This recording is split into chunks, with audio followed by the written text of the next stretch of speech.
can't do it any better. I am feeling completely burned out. And I can't do that. It's totally soaked. This is so much better than where I've been. Hi friends, my name's Erin, and I'm telling the story of what happened when I chased my permaculture dream.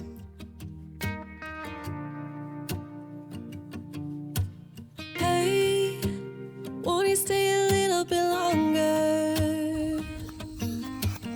I'm sorry, didn't mean to, but I heard you cannot undo it. So please Hi, buddy. stay. In March of 2022, I moved my 2 children and myself to a permaculture farm near Lake Huron in Ontario, Canada. My kids and I would live on the farm while I learned how to steward the land along permaculture principles. The idea was that I would eventually manage the farm when the owners retired. It was a dream come true, with only one catch. We would need somewhere to live. I could live in my camper temporarily, but that was really unsuitable for living in the winter. So I would need to build myself a tiny house, and I would need to do it before winter came. I started in June, building the floor. I framed the walls. My friends all came down one day in August and raised the walls and the massive ridge beam. And at the end of the day, when they all went home, I was alone with this overwhelming project. The walls are mostly sheathed. The roof is about a quarter of the way done. And it's supposed to rain tonight, and it's supposed to rain tomorrow, and it's supposed to rain the next day. So I went from just extremely elated about how well everything was going to now I'm very tired and kind of worried about what happens next. And I also just don't know how I'm going to do the rest of this by myself. Most of this work requires 2 pairs of hands at least. They said for the roof they needed 3. So I am, I didn't plan anything beyond today. Everything was getting myself to this point, and then once I got to this point, I could take a bit of a breather and plan the next level, but I cannot take a breather until the roof and the walls are finished. So hopefully I can find a few more helpers over the next couple weeks. This is the back door. You'd be coming in from my back patio. The big main door is going to be there. The wood stove is going to be right here when you first come in this door. And then over here is going to be the kitchen counter. You can see kitchen window. On the end is the bathroom, bathtub, bathroom window. Toilet will be there. And this is where the stairs are going to be to the girls' room. And that'll be the girls' window. So do you want to have a tour? So it didn't rain during the night, but it did just start raining when I was doing morning chores. So I came out here to see how it was holding up. I needed a bucket there, the cooler there, but then what I did was I took this 2x4 and I just propped it up just to give the ceiling a bit more height there so that it didn't pool. And then I put another bit of 2x4 there so that it wouldn't pool so much. And hopefully then the water just runs off and it doesn't come in through the little holes. So hopefully there won't be too much damage to my beautiful floor, which isn't so beautiful anymore.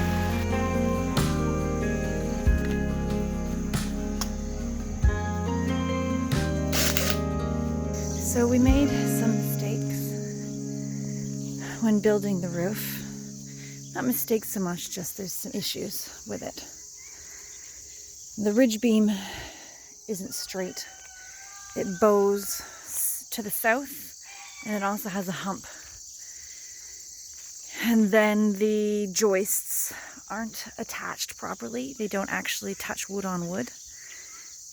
So I contacted a friend of Laura Jean and Garnett's to ask if this is going to be a problem. Should I sort it out? And he came over and we spent probably a good 4 hours yesterday trying to figure out how to fix it. And we haven't fixed it yet. So he's coming back this morning. And we're going backwards. We took some of the we took all the roof sheathing off, and we've detached all of the roof rafters. And I think today we're going to actually take them off. So there's that. But if we can fix the problem and not lose too much time, it's all right. And then some of the friends who came on the weekend to help are going to be coming back on Saturday because they feel bad that it's not even close to finished. So I'll have some extra hands to help with the sheathing, because that's really a job that needs more than one person.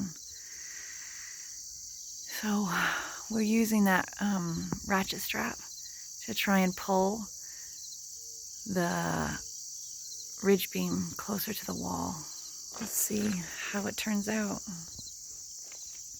Neil and I spent 2 days pushing and pulling, nailing in rafters and removing them and replacing them until he was satisfied that the ridge beam and the rafters were straight.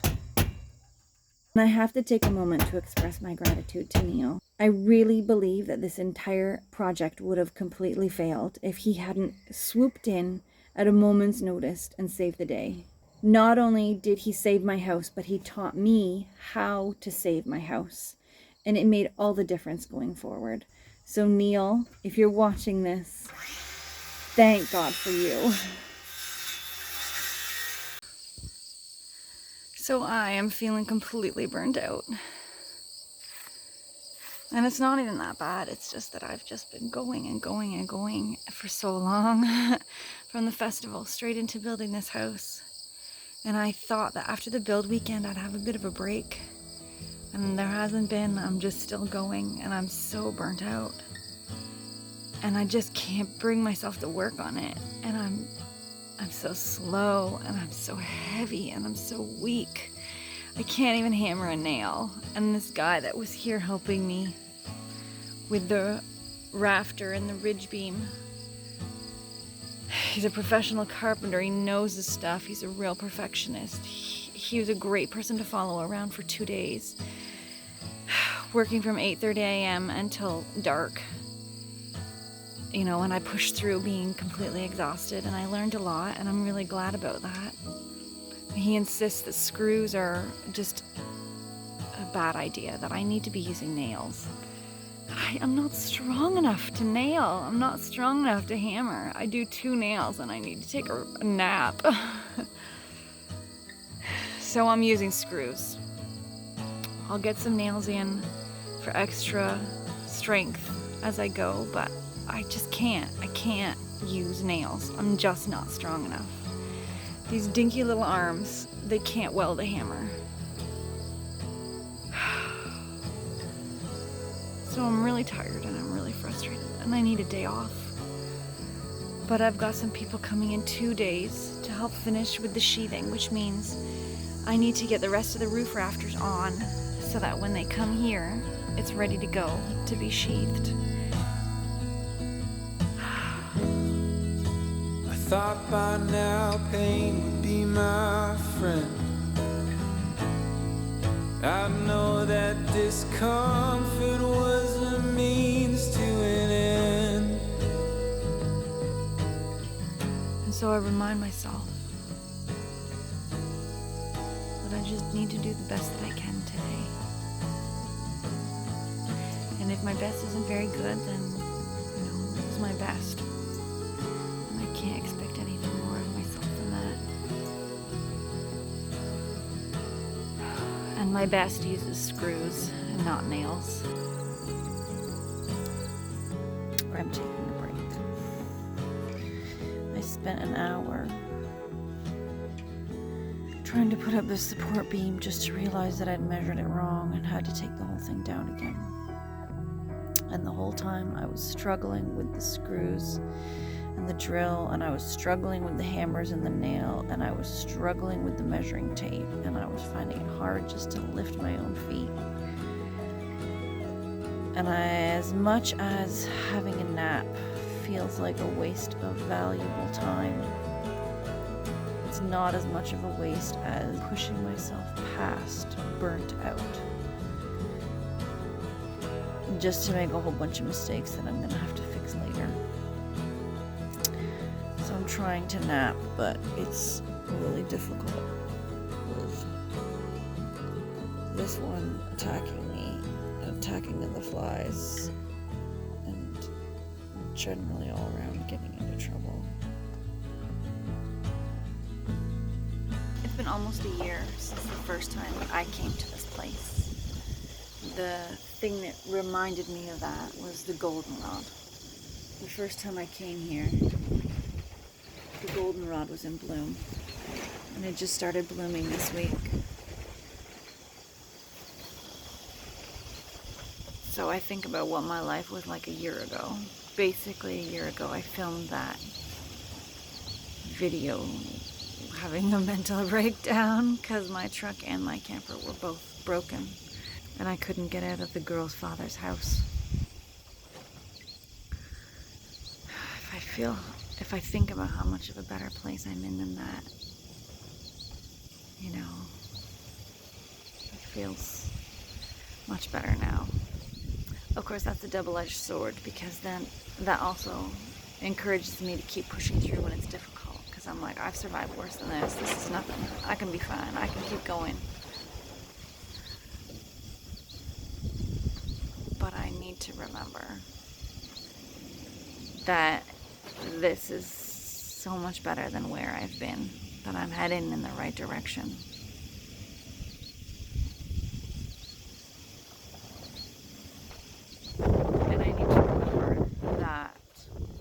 Fall is my favorite season. Even though here it's sort of a ticking time bomb because I want this done before winter. I can't forget how much I love fall. And it'll be fun working on this as the weather changes. It's gonna be fun. I'm really excited about this. I just have to not get lost in the deadline. Because as I tell the kids all the time, if you're expecting the worst case scenario, it becomes a self-fulfilling prophecy. I don't use those exact words, but that's the gist of it.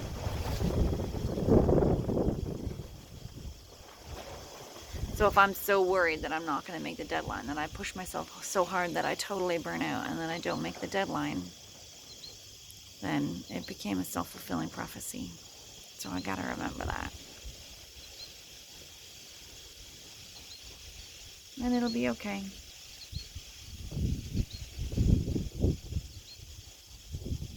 It happens as it happens. It'll be okay. It's looking much more like a house now. I had a couple of friends who were here last weekend, took pity on me that we didn't get as much work done as we had hoped. And they came back today and finished the sheathing while I put all the south rafters on. So it was a lot of work, but it was a really good day. I think it was exactly what I needed. I was feeling really discouraged and really worn out. So I took a couple of days off and rested up and then had a really productive day back. And so I'm feeling a lot better about things. I still bit off more than I could chew, but I think it'll be good. So I'm on my own again today. I don't have any helpers coming anytime in the foreseeable future, but I'm sure people will drop by. It's very hot today, so I'm not going to do a lot, but I told myself that I'm just going to do a little bit every day. And if I just do a little bit every day, then I'll get there eventually. So the little bit I have decided to do today, because it's so hot, and this is something I can do sort of in the shade a little bit. The shade starts like here. I'm gonna try and start cutting out where my windows are gonna go, which is a job that intimidates me greatly. So hopefully I can stay calm and not mess it up. So what am I worried about? I'm worried about cutting holes in my walls. I'm worried that the windows won't fit, that I measured wrong. I'm worried about using the saw to cut holes in my walls and accidentally cutting the wrong thing. Yeah, think that sums it up. I think that's pretty much everything that I'm worried about. It would probably be a more effective use of my time to drill all the holes for all the windows at the same time, and then chalk all the lines for all the windows at the same time, and then cut all the... But that's a technique for someone who knows what they're doing. When you don't know what you're doing, you start with one. So that if you make a major mistake, you've only made the mistake to that one. You haven't made it to all of them. Now, I've never used the chalk line before. So, opportunity number 1 for mistake making. Have I mentioned that I'm scared of heights? I'm hesitant to film this in case I accidentally cut my face off. But I figure if I accidentally cut my face off, it might be handy to have a visual record so we can know what went wrong. I don't know. Either way. Well, I ain't cutting nothing with this thing on twirl. Did I mention that I'm scared of heights? I'm only like 4 feet off the ground right now, but they don't make tools for little skinny arms like mine. So to get it up here requires some strength that I don't have.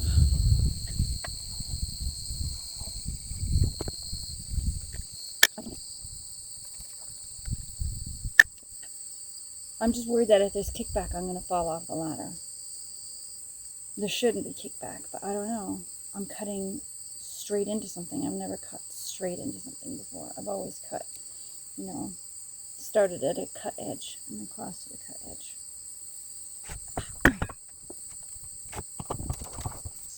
Okay, so I checked with Professor Google, and I've made a couple of changes. Number 1 is I had my blade, I should have known this, I just didn't think. I had my blade out way too far. And second of all, I should start with the bottom one and work my way up, which I'm more comfortable with. So, oh boy, let's give it a go.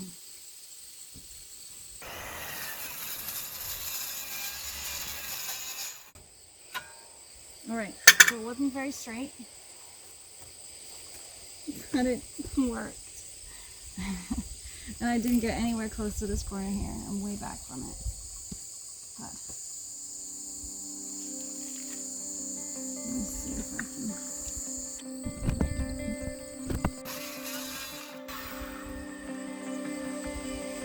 I can see all the way through.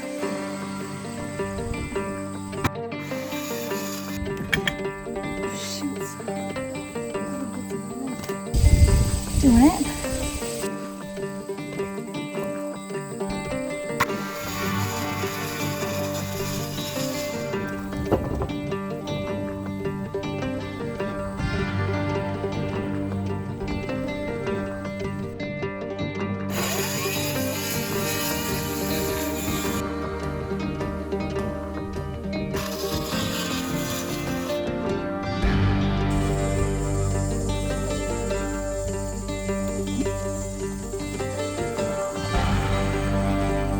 Alright, now I'm a better role model for how to cut a hole in my wall.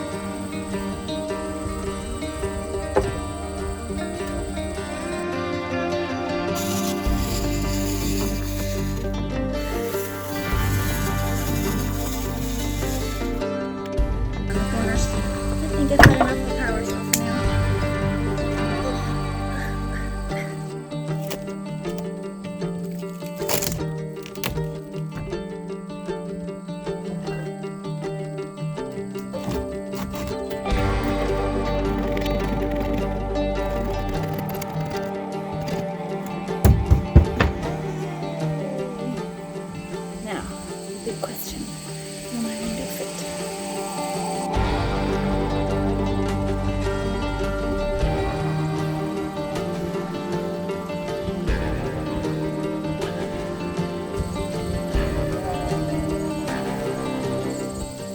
Fits, which is awesome, but it doesn't have any sort of flange around it.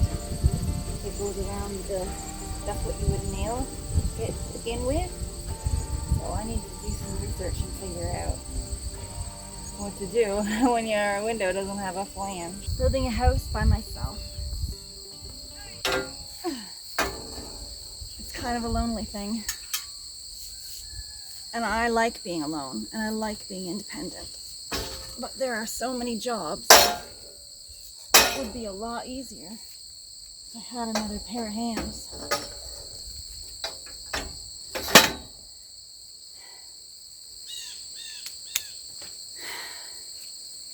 And I really notice it after having had people walking by to help over the last few days. How quickly a job gets done when you have two people doing it. And how slowly everything goes when you're doing it all by yourself.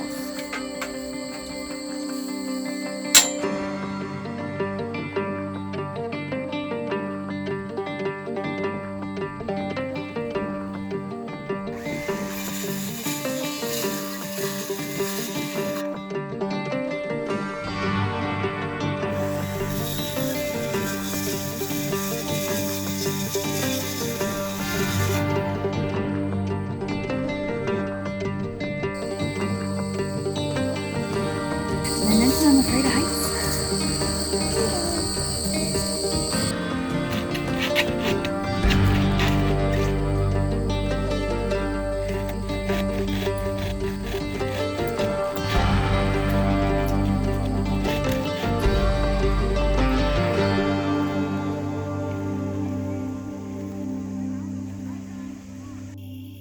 We had a great big storm swept through.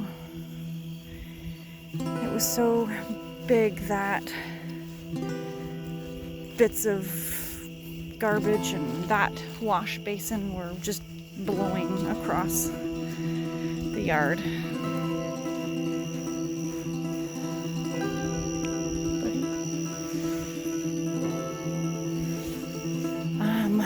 I knew the storm was coming. I tarped the tiny house as best as I could to try and protect it from the storm, but that was a lot of wind. And I mean, it's two separate tarps. You can't cover the whole thing with just one tarp.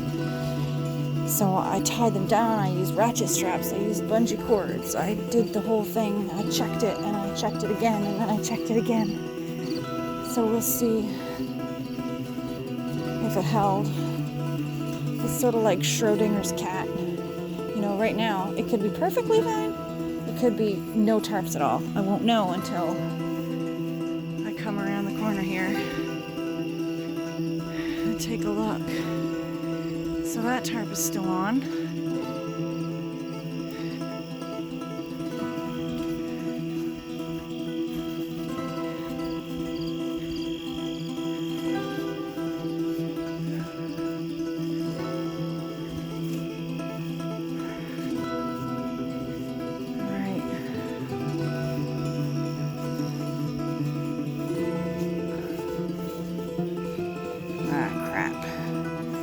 This tarp is not where it's supposed to be. Oh man, look at that. It's totally soaked. Even the towels that are supposed to be for drying things are totally soaked. So what happened is where the two tarps meet, they got separated, and there was like 4 feet wide open to the sky when the storm came through. I fixed it now. Sorry, I forget to film the stuff that's dramatic.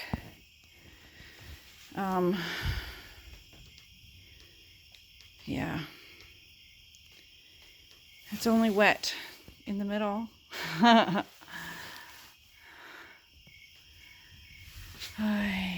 But I mean, what can I do about it now? Wait for the sun to shine and hope it dries. Wait for the winter to come and hope my wood stove dries it.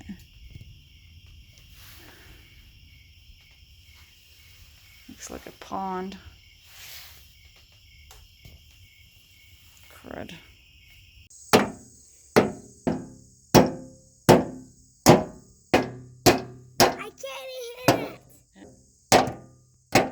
that's good enough. Yeah, you think that's good enough? Yeah, I think that's good enough for me. Alright.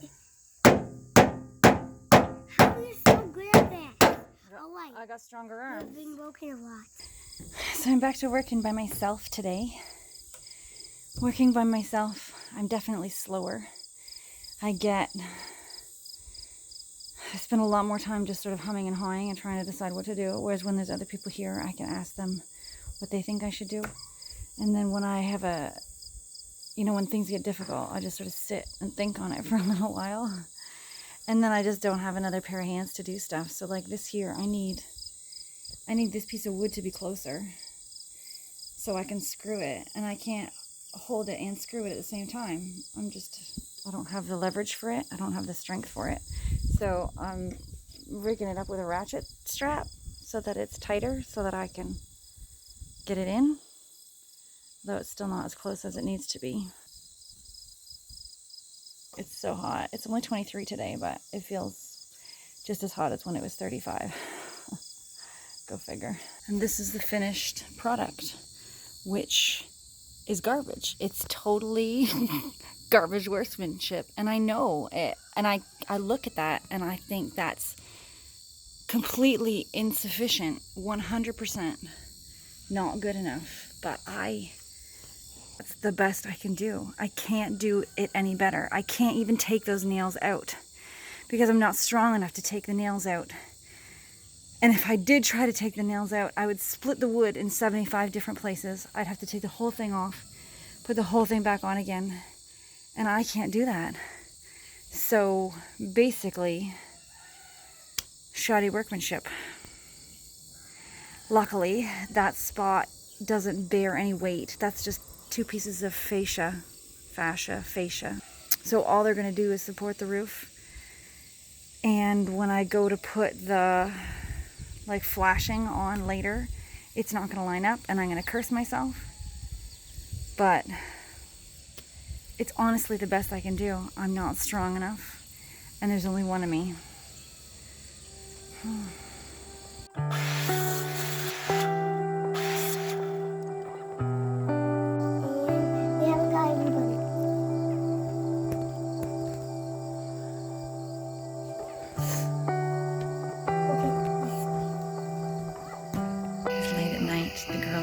Dad, and I was out picking tomato hornworms, which is why the only flashlight I have is purple, when I had a bit of an epiphany. And I'm thinking about how I've just been so motivated by fear. And when you're motivated by fear, that's the energy you put out. And of course, when the energy you put out is fear, you get fear back. So I've realized I need to be doing it with an energy of love. Because the thing is, I would rather, and I have fear because I'm afraid it's all going to fall apart. If I don't keep pushing, it's all going to fall apart. And maybe that's true. But